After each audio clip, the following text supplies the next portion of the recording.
Bible 66 विभिन्न पुस्तकों का संग्रह है और इन पुस्तकों को 2 भागों में विभाजित किया गया है, जिन्हें पुराना नियम और नया नियम कहा जाता है। पुराने नियम की शुरुआत परमेश्वर द्वारा 6 दिनों में पृथ्वी और सब कुछ बनाने से होती है। उन्होंने मनुष्य को अपने स्वरूप में बनाया। उन मनुष्यों ने परमेश्वर की आज्ञा का उल्लंघन किया, जिससे पाप दुनिया में आया और पाप के कारण मृत्यु आई और वह परमेश्वर से अलग हो गए। परिणाम स्वरूप परमेश्वर का क्रोध सारी मानव जाति पर आ गया।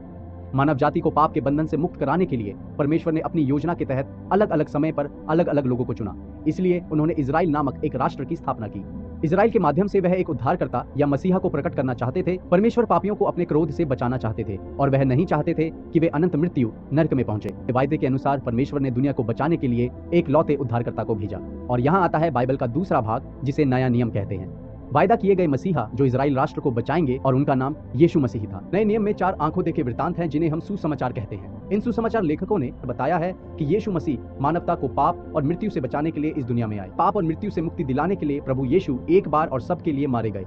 उनकी मृत्यु एक ही समय में परमेश्वर के प्रेम और न्याय को दर्शाती है। यीशु की मृत्यु ने न केवल इजराइल राष्ट्र के लिए बल्कि दुनिया के सभी लोगों के लिए उद्धार को संभव बना दिया। पुनरुत्थान भी नए नियम में अच्छी तरह से प्रमाणित है। 500 से अधिक लोगों ने पुनर्जीवित यीशु को देखा और उनका अनुभव किया। प्रभु यीशु फिर आएंगे, लेकिन एक मनुष्य के रूप में नहीं, बल्कि एक न्यायाधीश के रूप में, और वह नई पृथ्वी और नए स्वर्ग में उन लोगों को अपने साथ ले जाएंगे जो उन पर विश्वास करते हैं। तो ये है बाइबल आपके और मेरे लिए।